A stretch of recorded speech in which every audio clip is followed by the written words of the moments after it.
Hello and welcome to Slamfire Radio episode 442. Today is February 10th, 2022. I am one of your hosts, Hef. I'm another host, Mo. And I'm Adriel, the Hunt Gear guy. Are we doing nicknames today? Is that the whole idea? I don't know. I just went with it. I haven't used Hef for a few episodes, so. All right. I didn't prepare one. Sorry. Oh, good. Gotta think on your feet.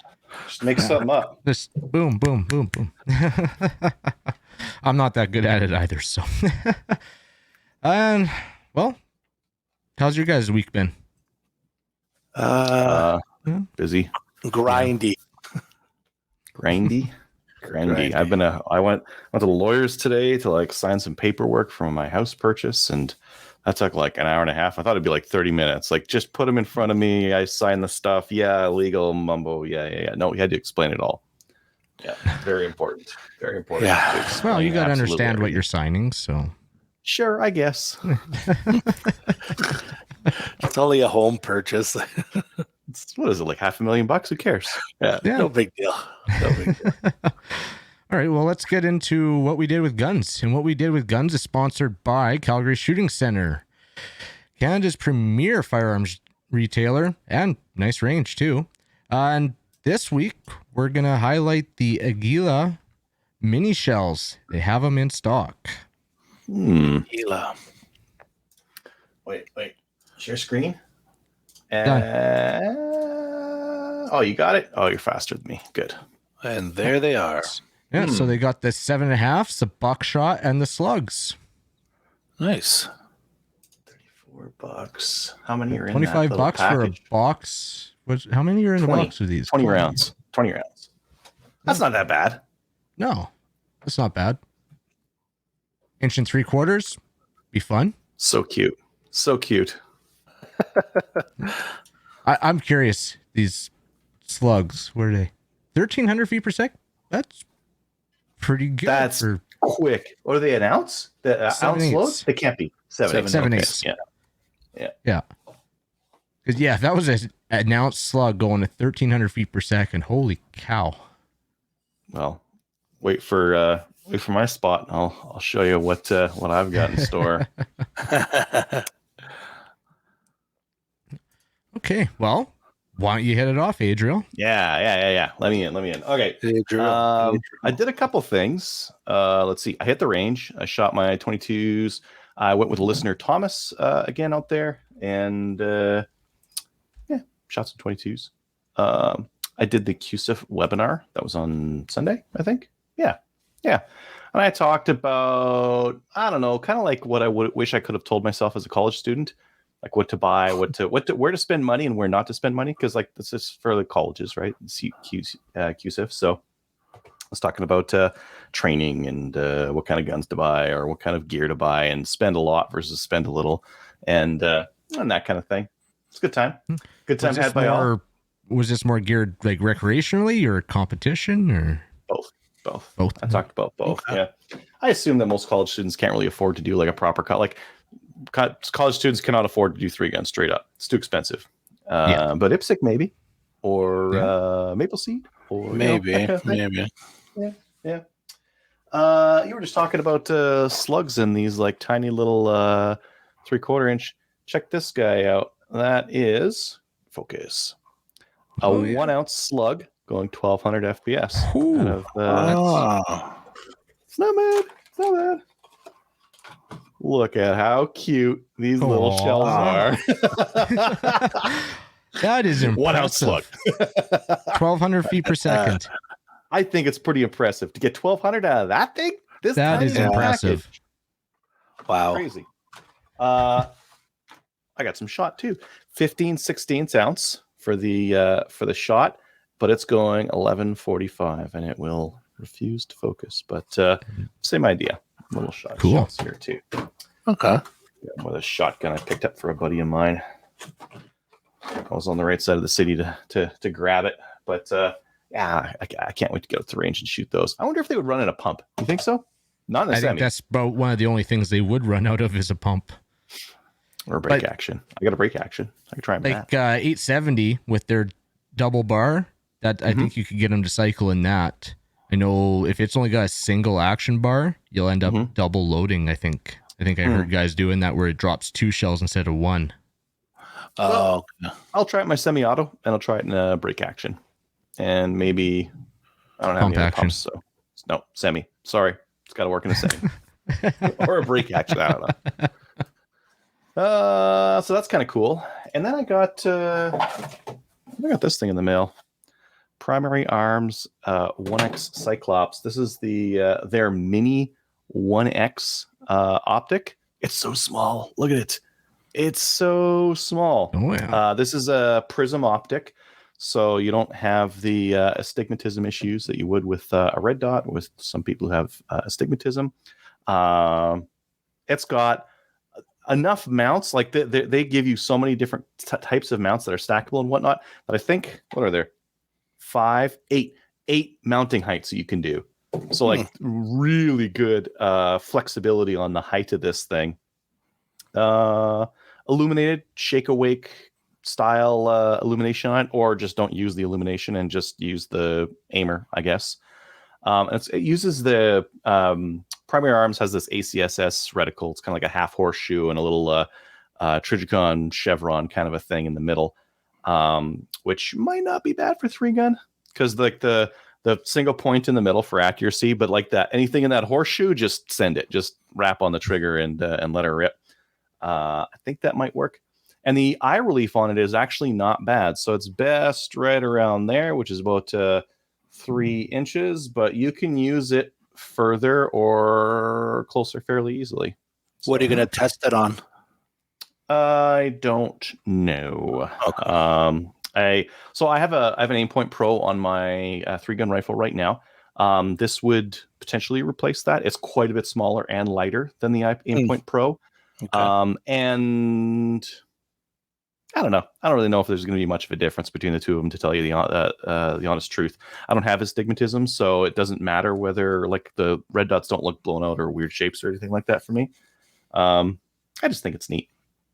Price was right, and they're new to the country, so I thought I'd get one and do a review and whatnot of it. So cool. Yeah. We had a Maple Seed Shoot Boss call, and I'm talking to all kinds of ranges and setting stuff up on that still. Battery bank testing. I don't know if I can reach it. Maybe I can here. Let me see if I can get myself on screen here. See what I can knock over. I am testing battery banks. So right now I've got this hooked up to a vest, and I've got that thing tracking how much power is going into this vest over time. I finished all the smaller battery banks, and now I'm doing the bigger ones just to see like tested versus actual, like how much power can you actually pull out of these things, because it's not none of them will actually put out the power that they're rated for, and that varies quite a bit. So I thought I would test that between them. It takes a long time though, because that thing, it was 10 watts. The vest was 10 watts. Now it'll only do 5 watts because one of the elements burned out because I left it on for like 20 hours on max. Is that your vest that the switch gets hot? Yeah. Just the switch by itself takes 0.7 of an amp. Now I know because I can quantify. Wow. Yeah. Well, at 5, so it's like right around like 3 or 4 watts, I guess. Too much.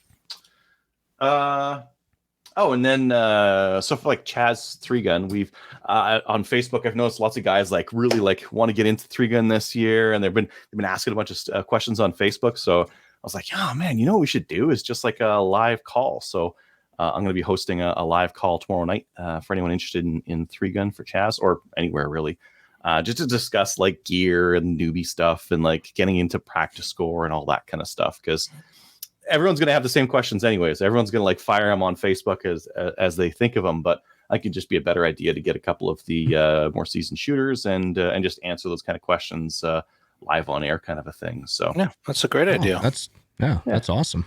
Yeah, I'm going to do that tomorrow night. And I mean, like Friday evening, like have a beer and like chat 3-gun with some guys, right? So yeah, it'll be a fun time. I think that's about it for me. I might do a little bit of shooting this weekend, but then next week I'll be moving. No, not moving yet, but coming soon. Yeah. That's about it for me. What about you, Mo? I renewed my membership at the Galt Sportsman Club in Cambridge or near Cambridge, Ontario. I had debated not renewing it because I'm many, many, many hours away from it. And sometimes I'm going every 2 months or whatever. So I usually go back to Ontario once a month, but I don't always get a chance to go there. But then I thought about it, for what it cost and having to go through, if I ever went back and having to go through like the club safety course again and going on waiting lists, because you have to be on a waiting list for the rifle section, you have to be on a waiting list for the clay section. So I figured, you know what, I might as well just renew it. It's not super expensive, and it's actually a really nice range too, like one of the nicer ones that I've been to. So and I went there on the weekend as well with my friend Darren, and we shot 3 rounds of skeet, and I hadn't shot in like many, many months. So I didn't hit much, but we end up talking and having a good time, and I'm pretty casual about it. So that's really cool. He brought, and then we went over to the handgun section. I'm not a member, so I was just like his guest for it. And he brought a Buckmark, the Browning Buckmark 22. And it was the first time shooting that. So we both shot it together, and it was a lot of fun. Because they have steel hangers at like 25 yards, 50. So we were just mixing up the distances and stuff. And it was a lot of fun. I also went to an IPSC match. And so on my way back, I stopped in Peterborough, and I went to the match there. It was an indoor one, of course. 5 stages, 2 shorter ones, 1 medium, and then a long one. And it was like some good stages, and it was a lot of fun. A great group of people. I did okay. I cleansed the DQ from my system, so at least I felt. But you know what? It sucks because I went into it with anxiety, like as if I was starting over, and I was like, ugh. And I wish I didn't have that feeling, but unfortunately I did. But then once it was over, I was like, okay, this is good. and you know what? Once you start you start shooting again, yeah. And there were 2 stages where they force you to go backwards too. So it was good to like do that at speed and be comfortable doing it, right? Not worrying about, I'm gonna mess up here. And so that was good. And then I also registered for another IPSC match that's going to be in a couple weeks at the RA Center in Ottawa. So this was one that was supposed to be last month, and then it got canceled because of the restrictions. So that one should be fun. I've been to one other one, and it was great. So that's really it for me. How about you, Kyle?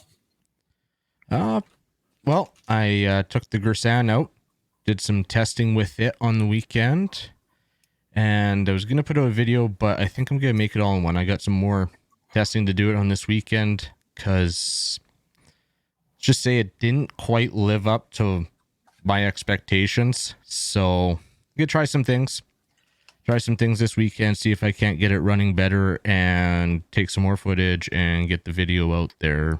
Just do it all in one. It's max 20-minute video probably. So what was the biggest issue?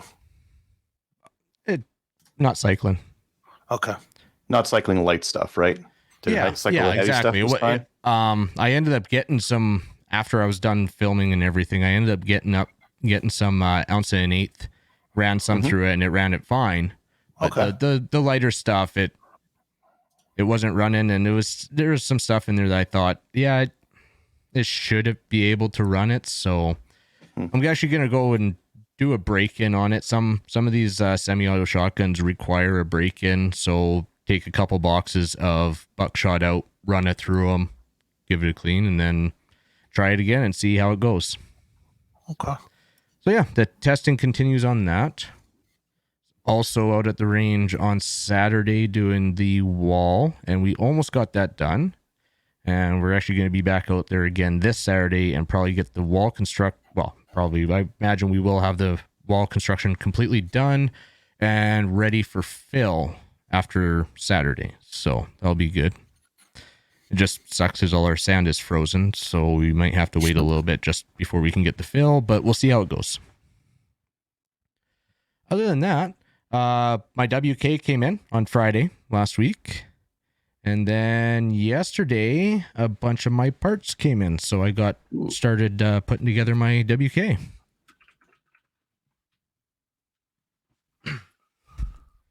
So here it is. Just WK. Already got my optic and my 45 irons on there. In fact, let's do this because this shows it a little bit better. I stole this from my AR, my extended mag release.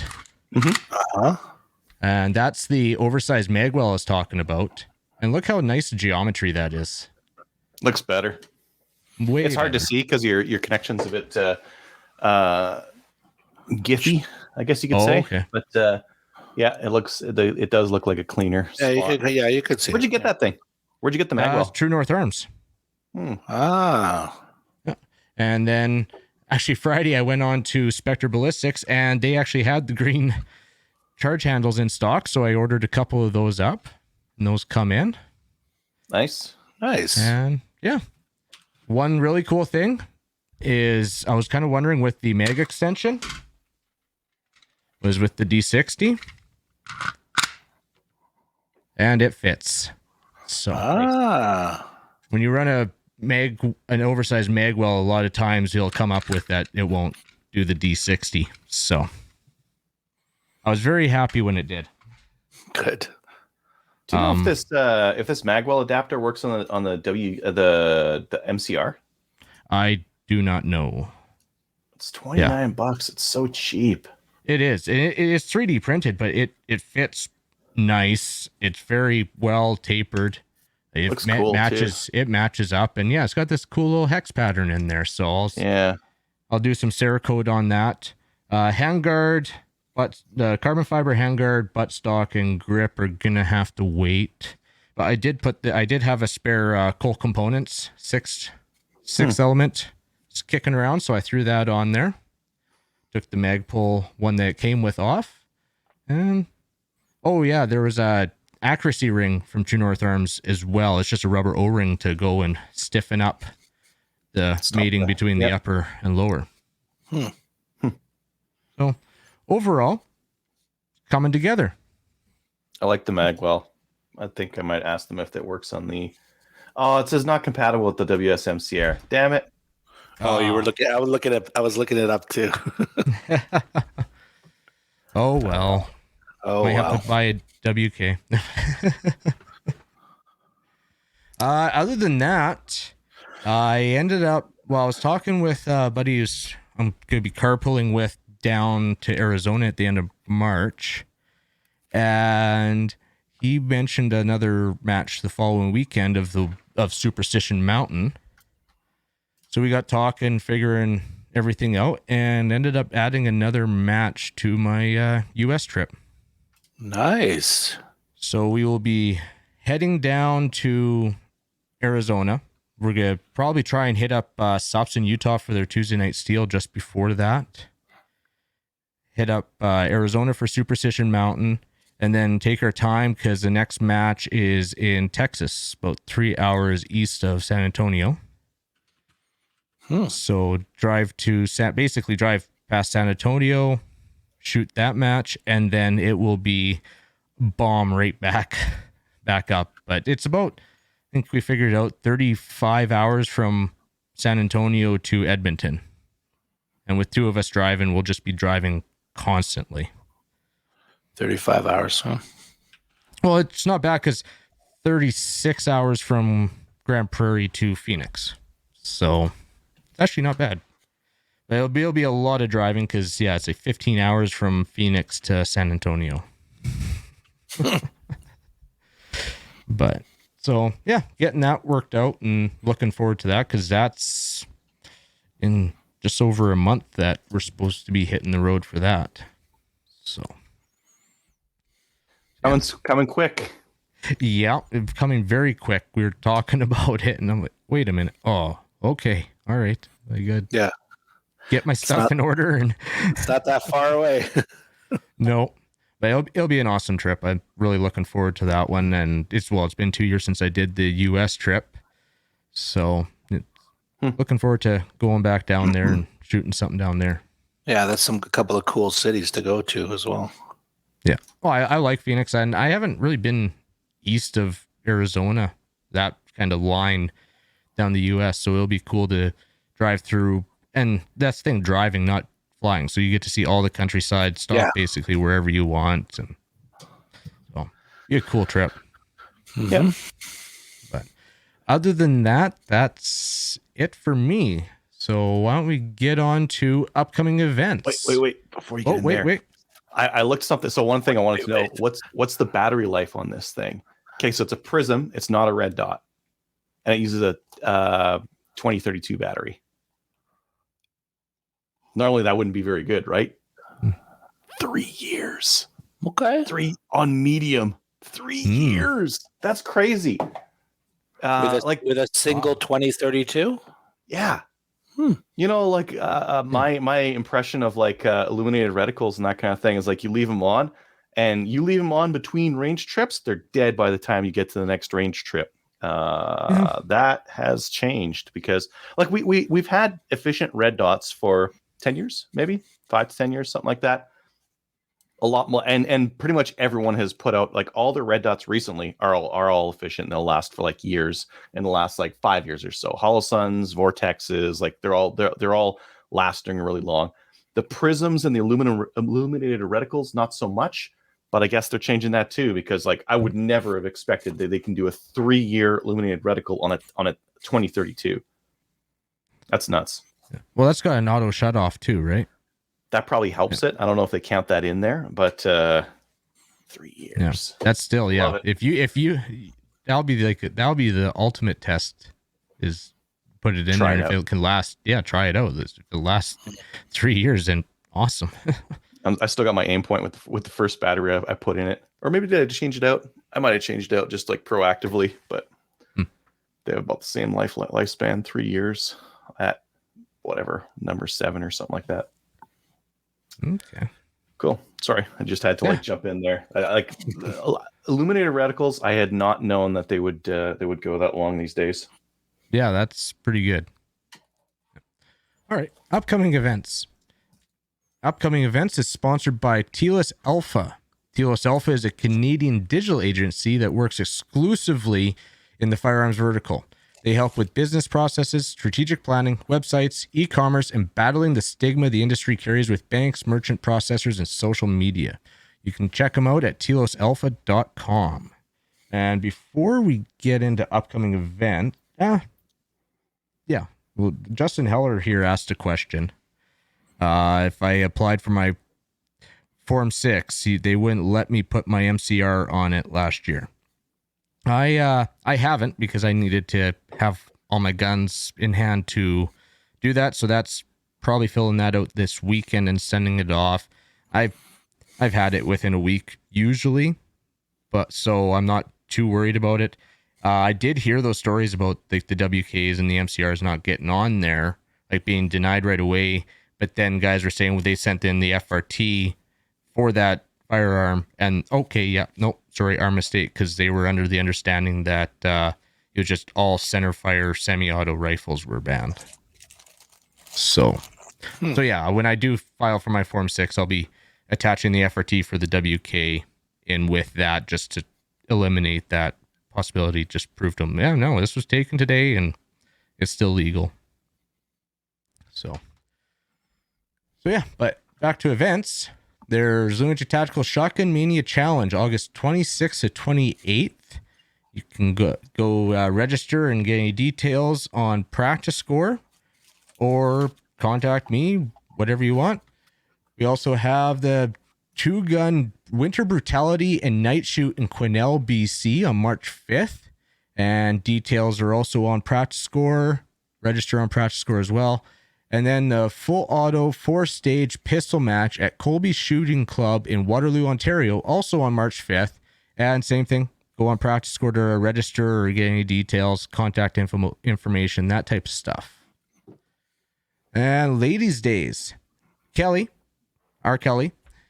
aka the CCFR Women's Division is looking for to support / sponsor Ladies' Days events at your range.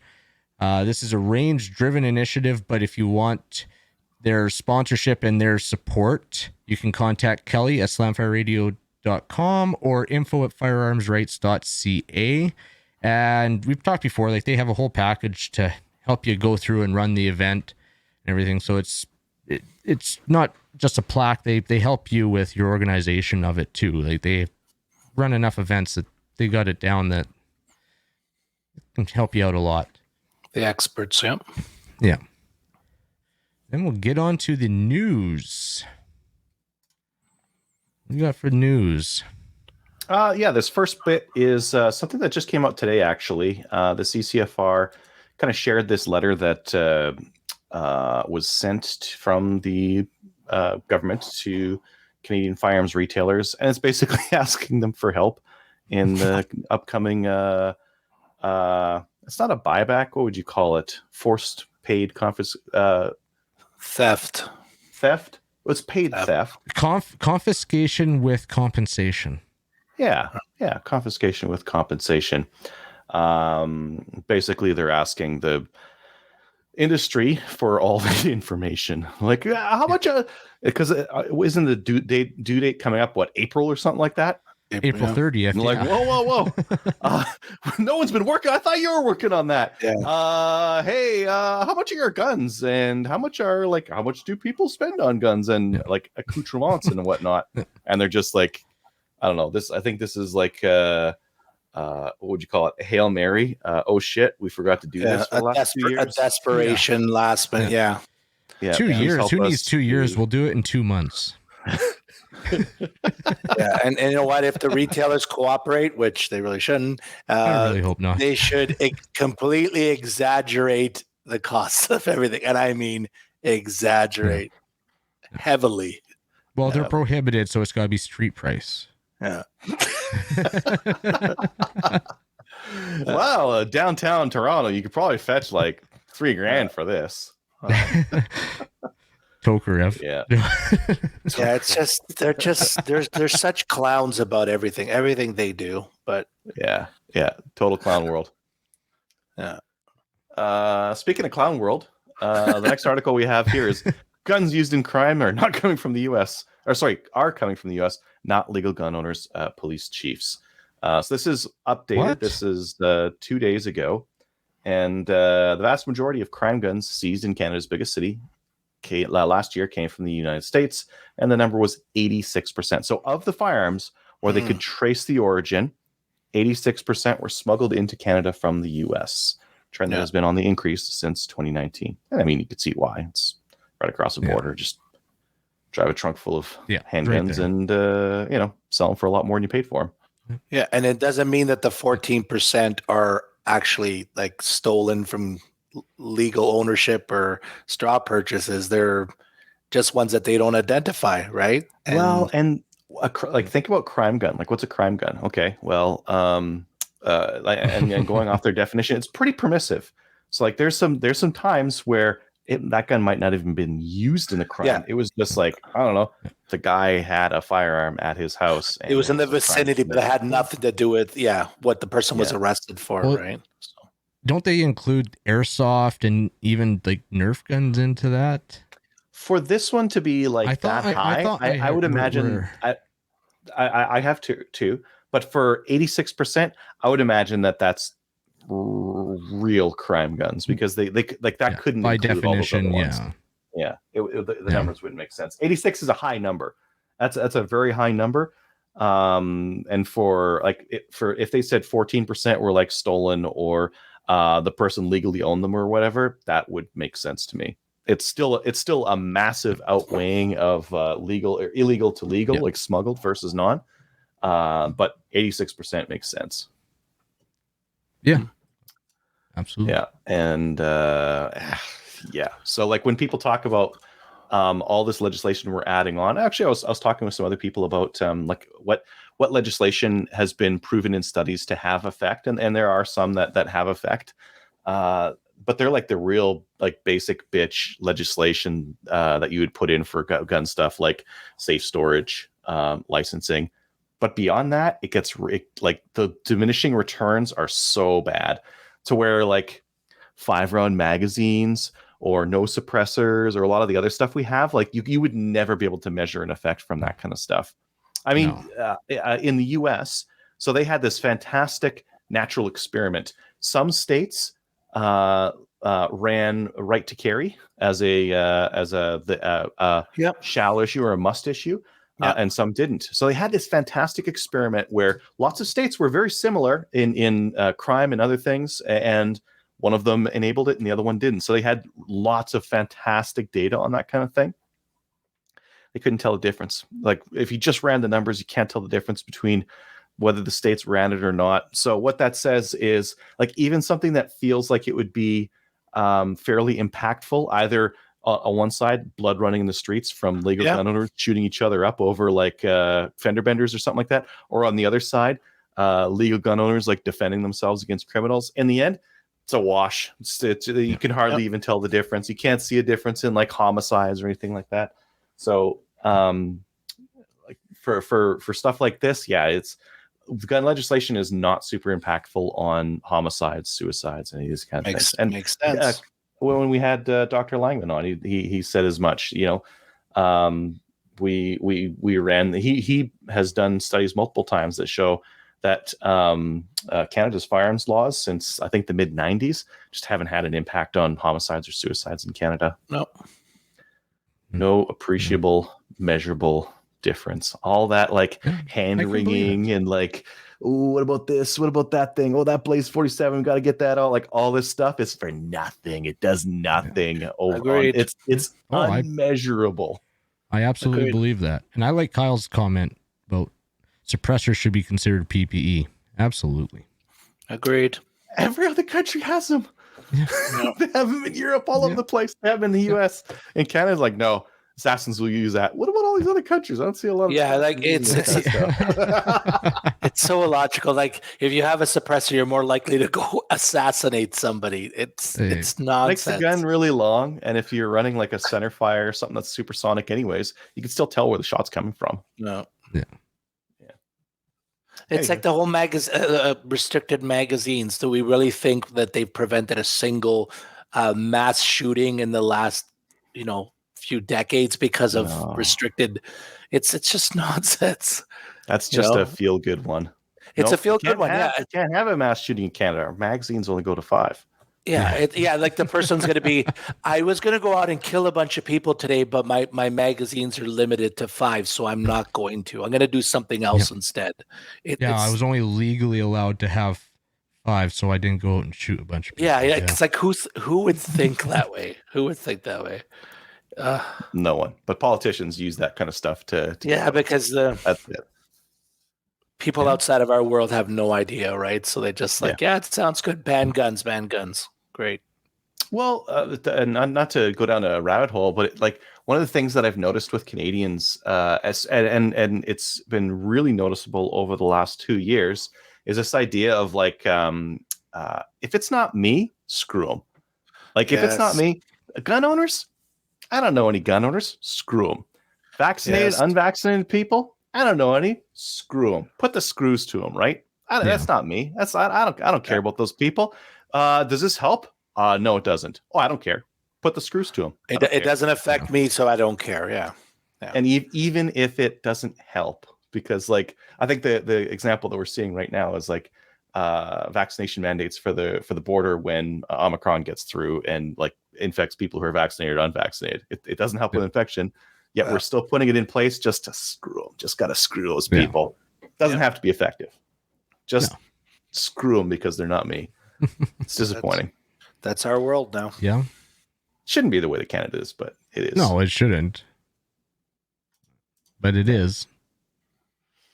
Mm-hmm. Yep. All right, so that's enough of my rant.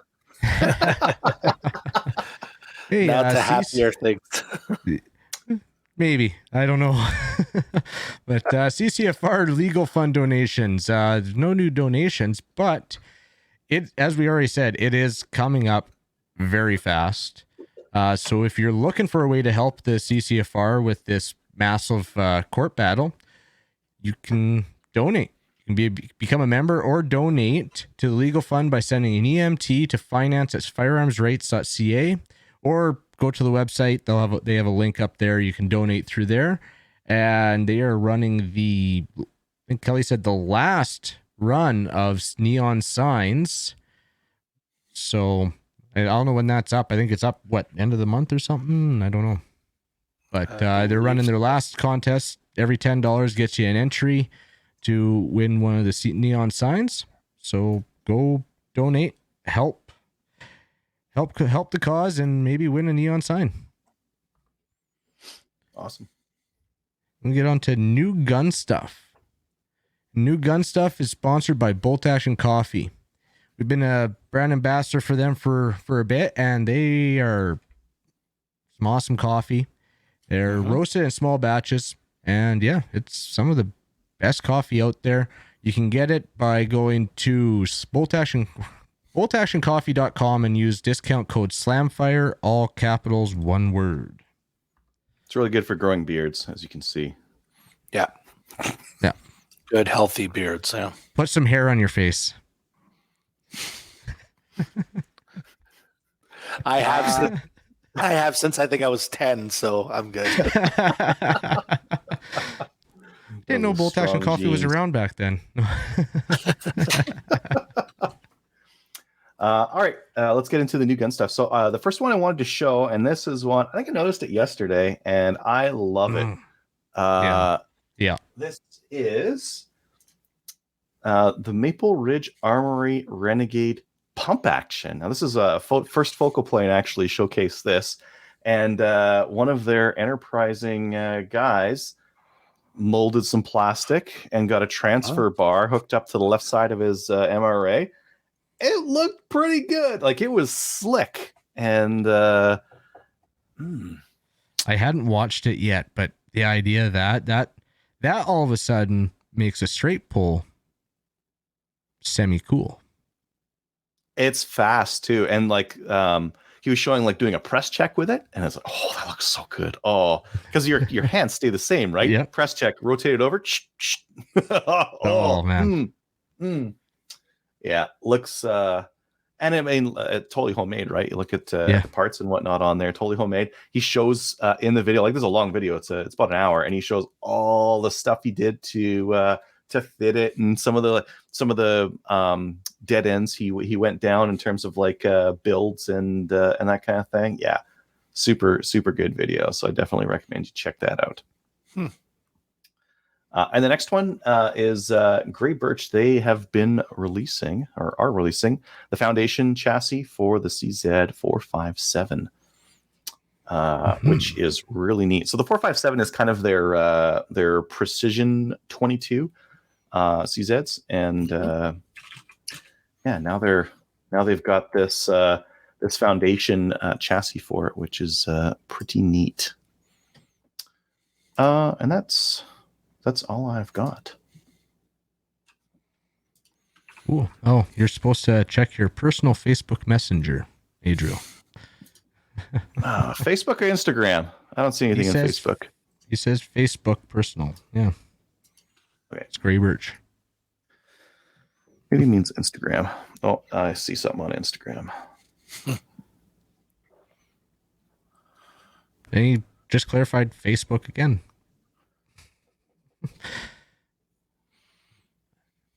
Check this out. Oh yeah, I don't know if he wants me to talk about that on air or not, but until I get a clear message, I will opt to not. Well, he's telling you on air, so share it on air. Yes. Yes. It's a folding, so it's a folding takedown version of a 1022. So they've got the folding stock on that foundation. So they've got a folder and takedown. It's very small. It's very small. Very cool. Yeah, I don't know if fits in a case. They've got bring the guns and cannolis, and they've got like a couple of like cannoli pouches in this case. Cannolis? Wow. Finally bringing what the people are asking for. Someone's finally listening. That looks cool. Yeah. It's I like the idea. It's neat. Very neat. Okay. Cool. Well, thank you, Graybirch, for adding that in there. Let's get to the main topic. Who wants to take this one? I'll take it. Yeah. So one of the things that I do every once in a while, and I started doing this a long time ago, because anytime I want to buy ammo, you guys know that I'm really cheap, right? Like really cheap.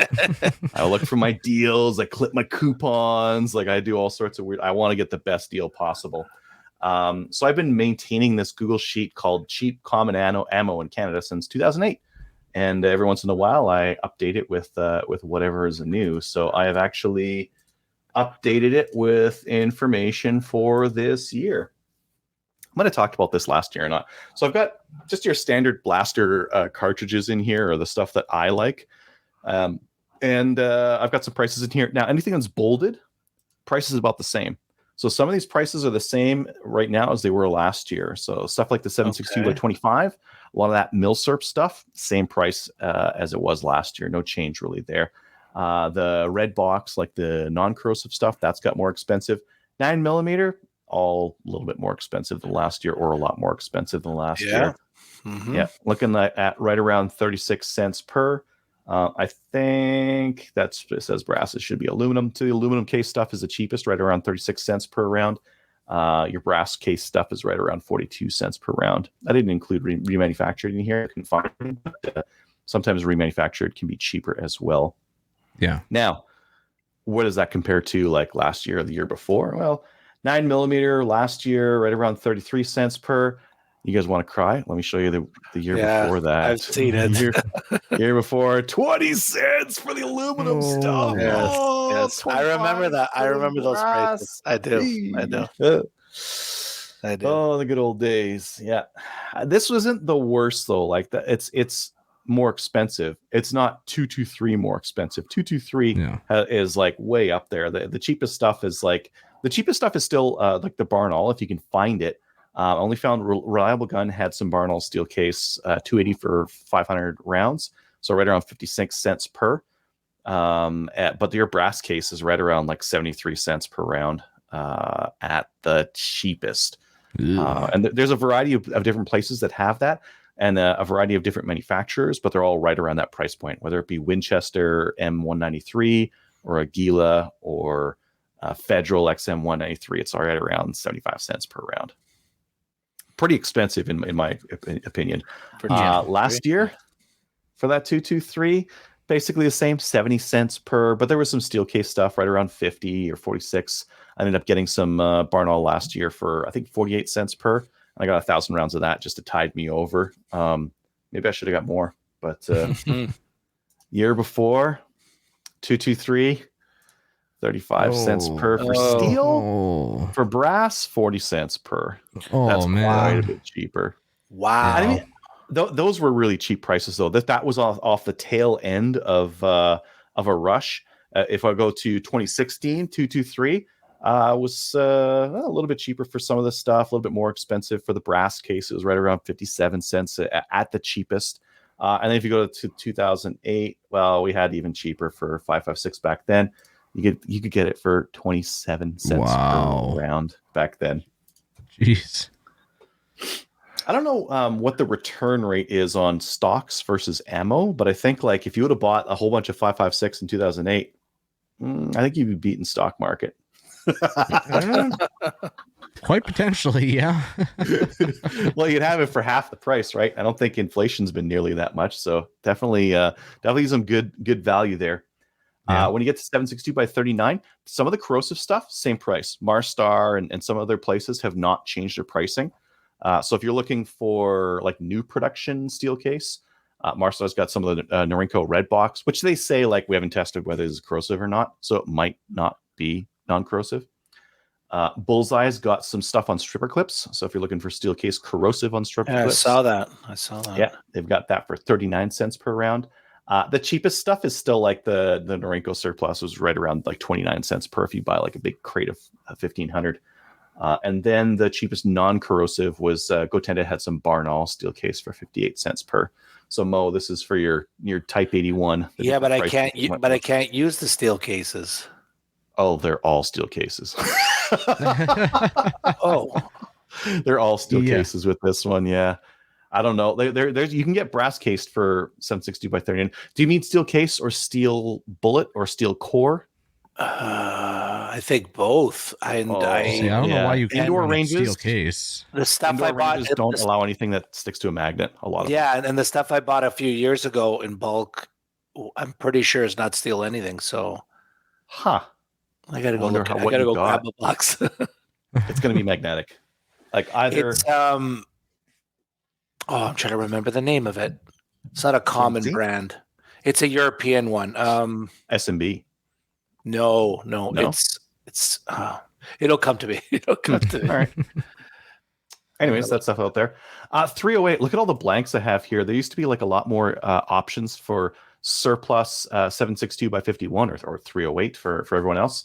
Right now there is only, and this I only found it at one store at this price. Everyone else had it for quite a bit more, like 450, 460 kind of a thing. But Gotenda had Norinco Milsurp 308. So this is like steel case blaster ammo. They had it for 369 for 500, which is basically the same price as it was last year. That's cheap though, and there are no other places that have that kind of pricing. So if you need 308, I'd recommend to get some of that stuff because that's a very good value, and I don't see it anywhere else right now. 760 by 54, all the same. It's all Milsurp stuff that I've got here. There was some maybe non-corrosive stuff that Lever Arms had, which I actually got some from them, and I tested it to be non-corrosive. A buddy of mine got some, and he tested his to be corrosive, so it varies on a lot. Like I think when they were making this stuff, they just whatever primers they had, they just stuck them in, and maybe they're non-corrosive, or maybe they're old stock corrosive. So okay, I know what it is. It's Gecko, and it's Hungarian, and it's lead and brass. But that is for 900. Yeah, can of 900, $6.99. Yeah, that stuff doesn't sound like your 30-cent blaster ammo. No. A little bit more than that. Probably nice though, right? Yeah. I wonder what the surplus stuff was before. Not bad. So like the 762 by 54. Oh my, no, 762 by 54 used to be able to get it for 25 cents each, and now it's 45. It's a 20 cent, almost double. Yeah. The 762 by 25 used to be quite cheap, 10 cents around.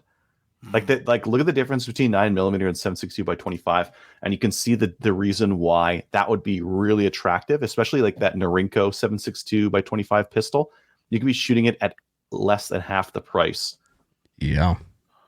Of 9. Whereas these days, well, I mean, it is half the price, I guess. Again, it is 22 cents versus like 40 cents. 762 by 25. Hey, maybe time to look at that stuff again.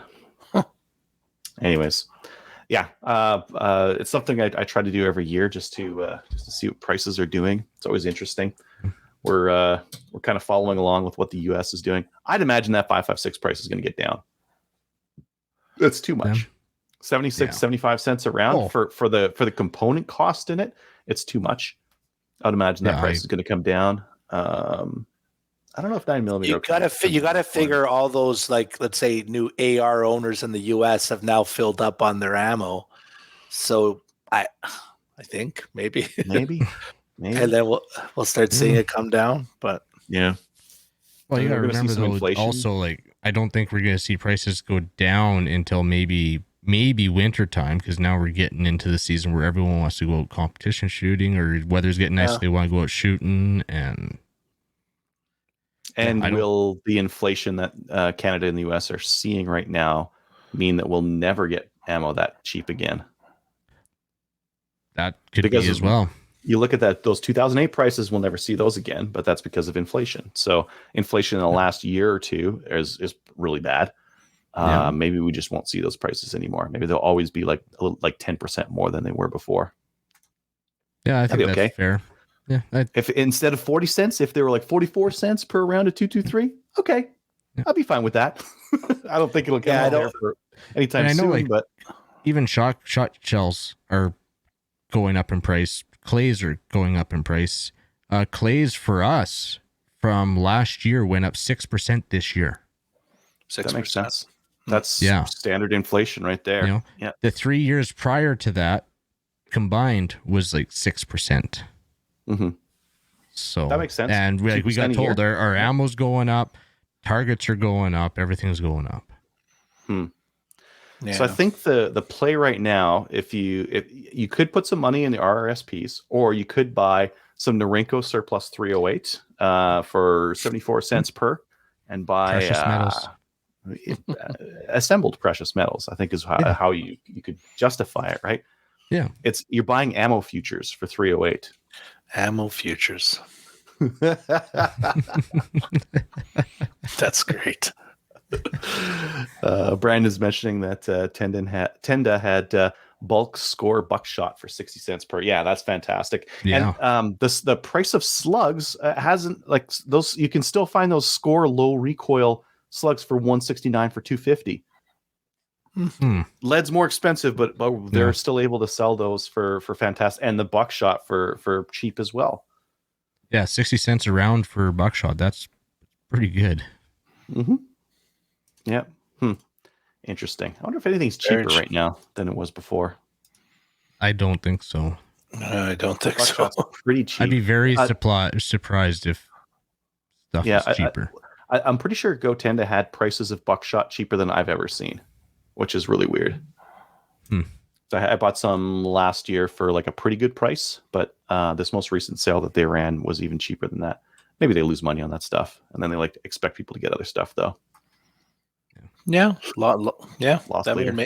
that would make sense, right? Because then you're going to order, and they're like, okay, I might as well pick up a few other things at the same time, right? Yeah. So, yeah, that's about all I have. So, and wasn't it an in-store pickup too, from what I remember? Which no, the buckshot was mail order as well. Oh, okay. I thought it was just in-store. Yeah, some of the stuff is in-store only. Some of those Lever Arms ones that I showed, for example, are in-store only, just because their cost to ship was too high. But a lot of those, it's nice to have a couple of options, because then you can see some of them might include shipping, or some of them might, like, shipping's extra. So what I'll do is for the show notes for this show, I'll stick a link to that spreadsheet in there. It's got links to where you can buy all that stuff and where these different ammo prices are at. That's great. Ooh. I say, I'm looking at your spreadsheet. You're living in the future. The last updated February 11th. Does it? Yeah. Oh, nice. Oh, yeah. February 11th, 2022. Oh, that's tomorrow. Okay, good. There we go. I don't know why I put that, but cool. Yeah, I just looked at it. I was like, oh, cool. It was updated tomorrow. From the future. I'm not good with dates.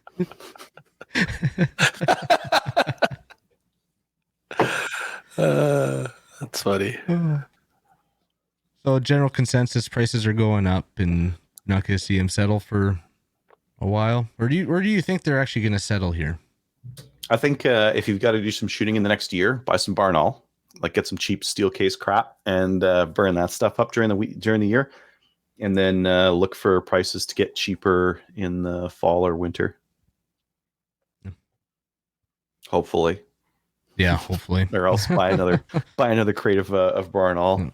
I can't justify getting brass case at like 75 cents per. It's got to be down to like 50-ish somewhere for me to buy like a whole bunch. Yeah. Cool. All right.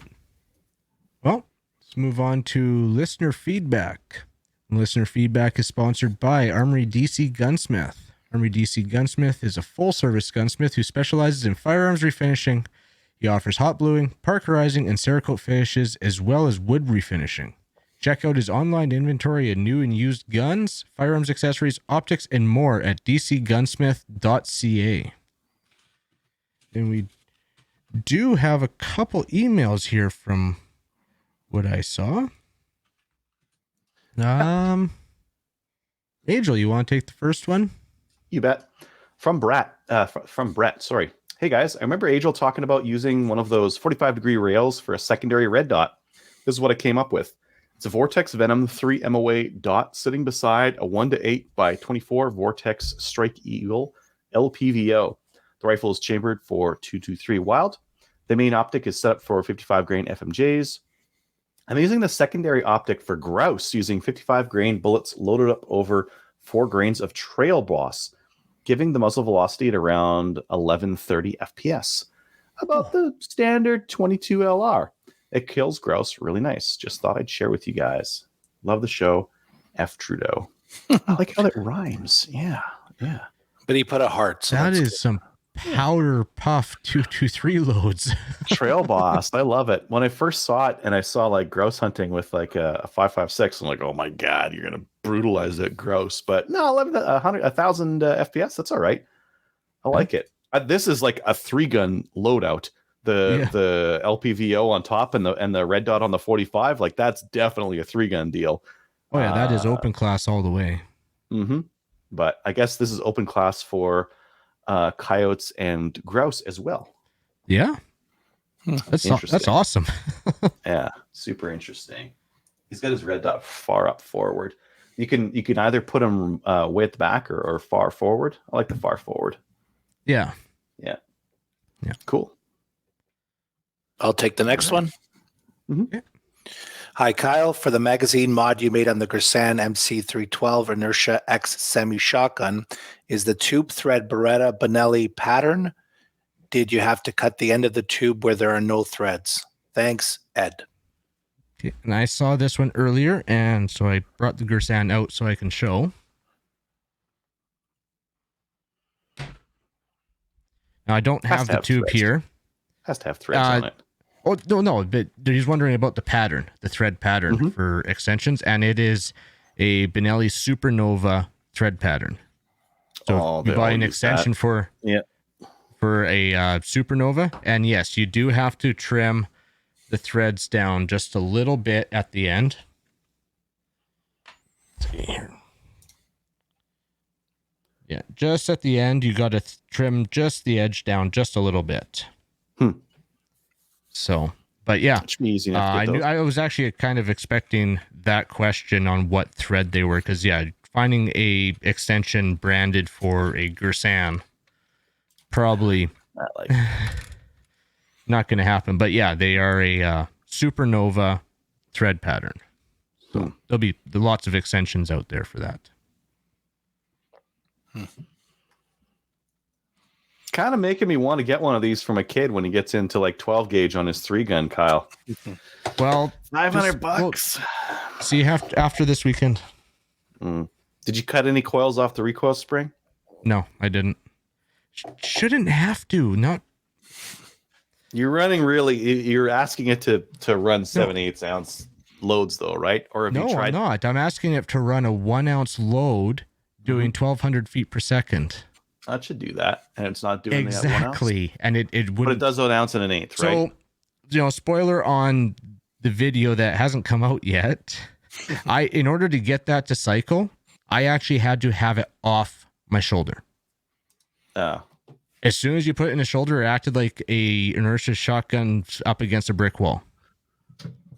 That's where you're supposed to brag a little bit. Like, I'm able to hold that thing so tightly. Cycle. Yeah. But you said that the ounce and an eighth worked fine in it. That's all I use is ounce and an eighth, because anytime I'm shooting 3-gun, like you could try running like a light powder puff load for your like clays and that kind of thing. But invariably you get a spinner in the middle there. And if you throw like a 7/8 ounce load at that, it's not going to do anything. You need the extra lead of that thing, right? I think getting an inertia shotgun running 7/8 is going to be a challenge. Yeah. I tried those 26 gram. I actually did the conversion. They're 0.91 ounces of lead. And yeah, my Benelli wouldn't cycle them, which I didn't expect. Like they are super light. It was hoping, and it was still pretty much useless except for clays. But yeah, the the 1 ounce 1200 feet per second loads, they're just great. They're a good kind of middle ground load. Like, yeah, the ounce and an eighth, they're nice for knocking stuff over, but for just general all around, no issues running the 1 ounce doing. And I'll do like a 7.5, not in a little bit wider of a choke, and just send more lead and just you go the 1 ounce, you got to go tighter choke, aim a little bit more, less recoil, or you could go with the big stuff and just let her fly. Yeah. But, cool. But yeah, so that's a little more insight on the Gersan. So thanks, Ed. Thanks, Brett, for the emails. And if you want to ask a question and have it read on the show, send us an email to slamfireradio@gmail.com. We don't have any Patreon, Instagram, or Facebook reviews. No new Patreon supporters. Same thing with Patreon. If you want to support us, you can go to Patreon and find us on Patreon and pledge a monthly whatever you want, however much you want. Not required, but greatly appreciated for every Patreon out there. Mm-hmm. We got any shout outs?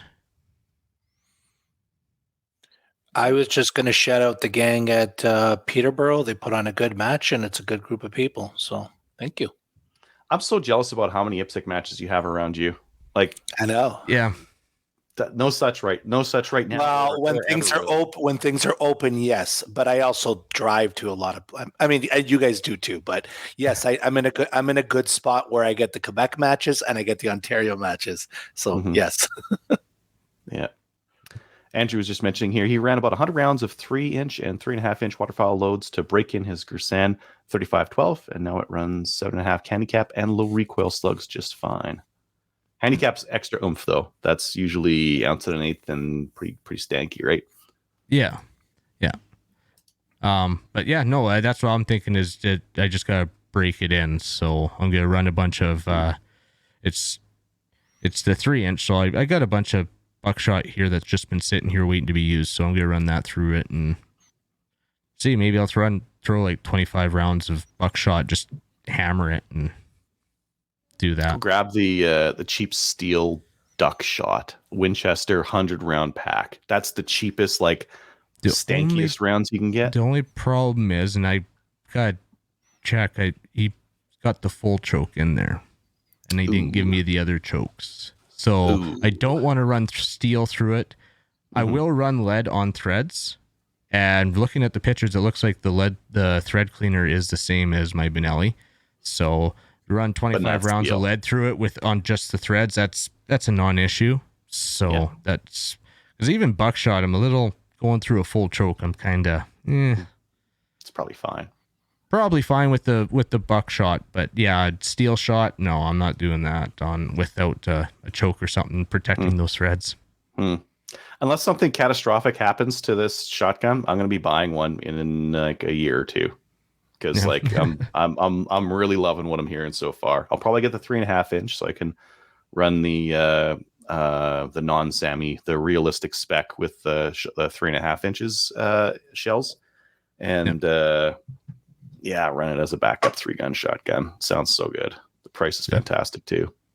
Yeah, I'm just finding that it's not just the open the load port and be done. You see, they'll still got to do a little bit of stuff with it, which I know you're not afraid of. No. Get the Dremel out. Yeah. Okay. Adriel, do you got a shout out? Nope. No?